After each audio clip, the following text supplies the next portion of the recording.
Welcome into 5 Wide Fantasy. Today we're looking at 5 players that are skyrocketing up my fantasy football rankings for the 2023 season. If you guys enjoyed today's video, be sure to let me know. Drop a like, subscribe to the channel as well. These are some players, a few rookies. A lot of these guys going a little bit later. I've got, 1 tight end, 3 wide receivers, and 1 running back. A lot of this is going to be less about stats and numbers like I usually am with a lot of our videos. I'm very analytically driven. These players and these conversations are definitely be more about what's going on in the early parts of training camp, what I've read.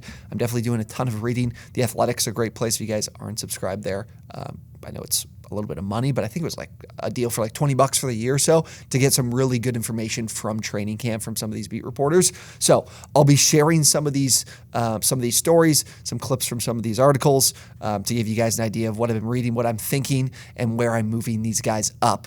Let's start with our first player.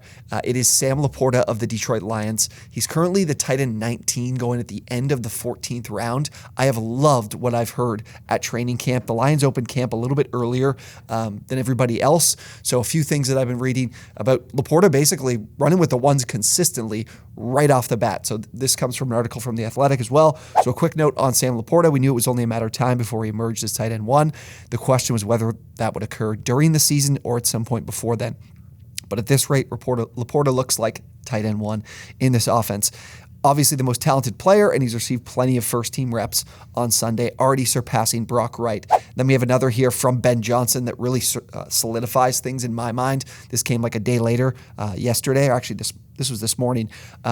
Lions OC Ben Johnson, rookie tight end Sam LaPorta. He's earned the right to be in that first-team huddle with Jared and that offensive line. So you love to see that because this is a player that's far more talented than the other guys at the position, like a guy like Brock Wright. We saw the tight end position for the Lions really fall off once they dealt TJ Hawkinson partway through the year. What I really love as well is the opportunity there is with Jameson Williams missing the first 6 games of the season. This is an offense that really lacks talent and depth at the receiver spot. Marvin Jones is already not practicing because of a back issue. They're not concerned with it, but he's a player that's in his mid-30s now that I really don't think can play at a high level. Beyond that, there's not a lot of confidence in the guys they have in that room, in my mind, beyond Amon-Ra St. Brown. Hawkinson, when he wasn't in this offense, his numbers to start the year, 6.1 targets per game, 3.7 receptions, 56 yards a game, and 0.4 touchdowns per game in 7 games. So some decent numbers here and decent way to project this. There were 93 total targets to the tight end position in this offense. And for me, the other thing I really love is this is an offense that scored a ton of points last year. There were 26.6 points per game, which was 5th in the NFL. Jamal Williams leaves. There are 17 touchdowns gone from this offense. Of course, the running backs could pick that up. I like David Montgomery this year, but there's also a very good chance that nobody claims all 17 of those touchdowns, and these are spread out throughout the offense. And Amon-Ra St. Brown was not a guy that this team looked to very often. He's not your prototypical red zone type of player. He's not incredibly physical. He's a guy that makes great plays after the catch, makes people miss, but doesn't create a ton of separation in this red zone area of the field. Josh Reynolds actually led the team in end zone targets with 11 last season. So I think LaPorta, his production in college, as you guys are seeing in the bottom third here, isn't fantastic, but this Iowa offense in his time with the Hawkeyes was one of the worst in Power 5, probably the worst in Power 5. But we've seen some great Iowa tight ends like a TJ Hawkinson, like a George Kittle. Even Noah Fant had a good start to his career. Rookie tight ends don't tend to be, game breakers. But LaPorta is the tight end 19. I see him more on the fringe of that tight end 12 if things really go right here throughout training camp. He's someone I've easily moved up. He's in my tight end 13 spot right now. I think this offense has a chance to really have him be productive as a rookie, given the opportunity he has early on in training. Next up, one I can't stop reading about or seeing on my Twitter, seeing on my feeds, and one I've had to look into a little bit deeper is Sky Moore. He is currently the wide receiver 56 going in as well in the 14th round, one of the guys to take as a flyer at the end of your drafts. Moore is set to take over in Juju's role in the slot for this offense. Juju saw 97 targets in this spot while missing a couple games last season, so could have reached over the 100 target mark. Obviously, this is a team that in last season, and we've seen in seasons prior, it doesn't necessarily need to support a wide receiver in fantasy to be a great team. We saw them win the Super Bowl without that last year, but I do think being the spot that Sky Moore is at as a wide receiver 56, he doesn't he doesn't need to be the wide receiver 30 to provide value out his current ADP. And Kadarius Toney is the player the Chiefs and players, staff are all excited to put into that number one wide receiver role, and he's already proven that he cannot handle that type of opportunity. He got hurt fielding punts before training camp even started, tweaked his knee, and the sentiment around him pretty much immediately was hoping he can be available and back and ready for week one. And then I actually read this morning that he had surgery on his knee. He had a partially torn meniscus, it looks like. So having him available for week one doesn't even seem like a realistic thing either.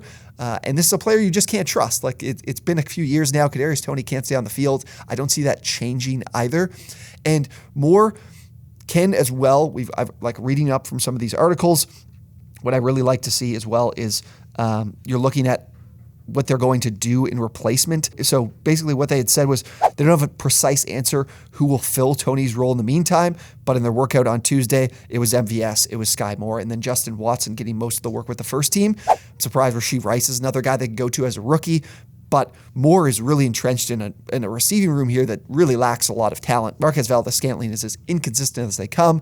Justin Watson's a very underwhelming talent. Moore is a guy coming out of Western Michigan in the MAC where there is going to take some acclimation and time to acquaint with playing at the NFL level. It's a very different level than, let's say, if Sky Moore was playing in the SEC, the Big Ten. These are conferences in college football that are much better talent-wise to be able to prepare you for the NFL level. He could just ultimately be a guy that needed an extra year here to prepare. He's capable of playing in the slot role as well, moving him around into the perimeter with the Toney absence. I think that this is a player you definitely need to take a flyer on at the end of your drafts because I do think he's the guy in the best position to be able to take over, and we're already seeing him being given this opportunity in this offense right off the bat. He was one of the best players they had going in minicamp as well. So I like Moore, and he's definitely someone moving up my rankings well into the wide receiver 40 range as opposed to wide receiver 56 right now. Another wide receiver going in a similar range right now as the wide receiver 51 is Zay Flowers. He's going instead in the 11th round, but I'm loving what I'm hearing out of Ravens camp, and I shouldn't proceed or say loving and then talk about injury, but Rashad Bateman starting training camp on the pup. He had another cortisone shot for a surgically repaired foot. It doesn't seem like he's going to be available to work out with this team, at least with the team, maybe on the sideline or off to the side in workouts for at least the next couple of weeks. And that's just a great opportunity, again, for this rookie to be getting opportunities to work with the ones. He's probably already working with the ones regardless, but one less guy to worry about for competition and the opportunity to build that rapport with Lamar Jackson. The big thing here is Todd Monken entering in as the offensive coordinator, and the conversation from every player here. Let's just go with this quote from Mark Andrews first. Mark Andrews mentioned, on the offense implemented by OC Todd Monken, it's going to be different. I'm excited for everyone to see the difference. We're going to be able to throw the ball. Coach Monken is doing his thing. So basically, a lot of shade thrown at what the previous offense was and how heavy it leaned on the ground game. But we've also seen, I also read a quote about Monken kind of opening things up for this Lamar Action Jackson player from his time in Louisville, spreading things out offensively and kind of daring defenses to get after him. He can make you pay with his legs, but he's also not afraid to push the ball to his receivers and make plays with his arm too. And for Zay Flowers specifically, another mention here, or another quote here from training camp from Zay Flowers. He said his offense allows everyone to be able to get the ball, just spread everybody out, move pieces around, and get everybody open. I just want to touch the ball. Flowers is an excellent player who can create explosive plays. He did that at Boston College. He managed to also be a player that was very explosive, create a ton of big plays, and also stay healthy. He did not miss an entire game in his college career. I'm honestly seeing him as the wide receiver 51, I think this is not where I have him. I have him as my wide receiver 38 right now. I'm much, much higher on him. He could put together the season that Marquise Brown put together just a couple of years ago in 2021. He was the wide receiver 23 and a half PPR formats. He was 6th in deep targets. I mentioned that Flowers was a great deep target at BC for Phil Yurkovich. Marquise Brown was used as a deep target for Lamar Jackson, but he he could not hang on to the football. He caught just 5 of his 30 deep targets that year. I think this team could be much better with a better play caller when it comes to creating explosive plays and big plays and spreading the ball out to receivers, as opposed to one that was leaning so much on multiple tight end sets, moving the ball on the ground. I love Zay Flowers. I do have no trust in Rashad Bateman and his injury history. I have no faith in Odell Beckham Jr. in this stage of his career with 2 surgically repaired ACLs. I think Zay Flowers is absolutely the player you want to be drafting, and I love what I'm hearing, and I continue to move him up each and every week. Next up, we have a wide receiver going in the earlier single-digit rounds here. Wide receiver Mike Williams. He's going as the wide receiver 25 in the early parts of the 6th round right now. And the big thing for me, I'm a Chargers fan, so I'd be reading this stuff regardless of whether or not I'm playing fantasy football. Very locked into this team. The big thing to pay attention to is the offensive coordinator change and the reason for it. So another article here from The Athletic. The day after the Chargers announced the firings, obviously, of Joe Lombardi as the former OC, Staley identified 3 areas in which his offense had to improve. It was very obvious.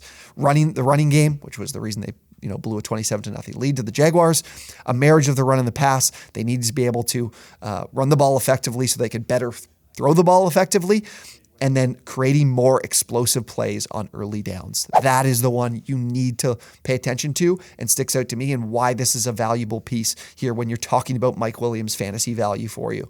The focus, like I mentioned, being those explosive plays is because the team ranked 20th in explosive play rate on early downs. They were far too quick to check the ball down to a guy like Austin Eckler, to a guy like Keenan Allen, as opposed to looking to push the ball downfield. And even for Mike Williams, ADOT and his yards per reception were way down compared to his first 2 years in the league. Now, it helped in that he saw some decent volume, but I do think he can still see great volume while being far more explosive, because that is what he does. He's been top 10 in contested catches every year in his NFL career. This is a guy that is more than capable of making big plays. But here's another thing I want to also mention, just on top of what we already talked about here in this change to the philosophy offensively. Another piece from a separate article, also from The Athletic. One thing that jumped out in the spring, Justin Herbert looked far more aggressive in terms of taking shots downfield. That will be a big component of the offense. So again, they talk about this when they're looking for the OC, and it's emphasized on the field in training camp.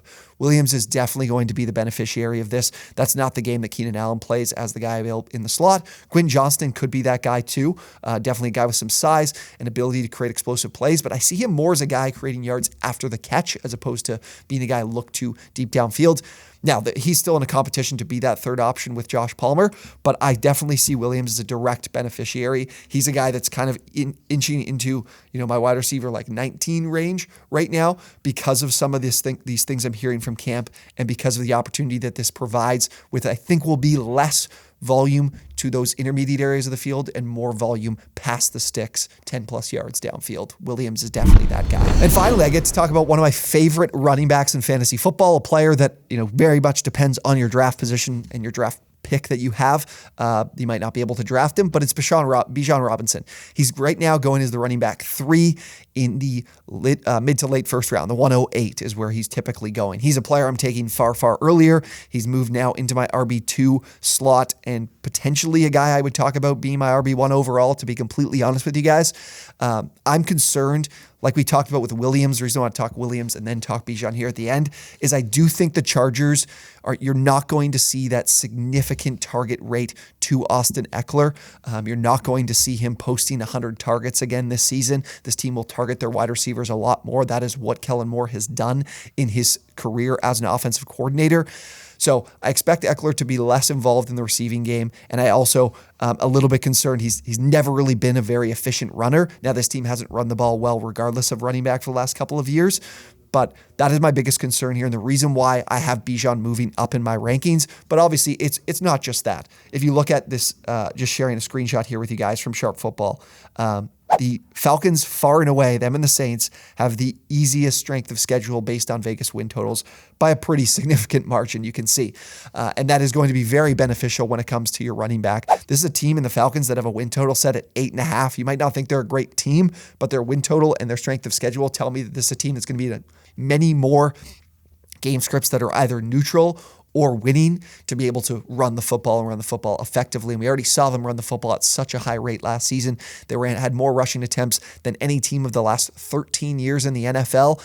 And now They've got a running back here who's one of the most talented of the last, I would say, since maybe a Saquon Barkley's arrival into the NFL. He is capable as a runner, very capable as a receiver as well. We've seen him make incredible plays for Texas at the college level as well. I'm very excited about the opportunity this provides, too, with Desmond Ridder at quarterback. I do not like Ridder in his move here to the NFL. I do not think he's an NFL quality quarterback. He was 27th in completion percentage, 41st in yards per attempt last season. It's a guy that's not capable of pushing the ball downfield and making a lot of big plays in those more intermediate to deeper levels of the fields. That's going to force him to be checking the ball down, which he did last year. His running back target rate was 23.5% last season, so very willing to check the ball down to his backs, get it to Robinson, and of course an offensive line that was #1 in the league in run blocking grade from PFF last season. They were also top 5 in adjusted line yards and stuff rate. This offensive line is playing at an incredibly high level when they're moving the ball on the ground.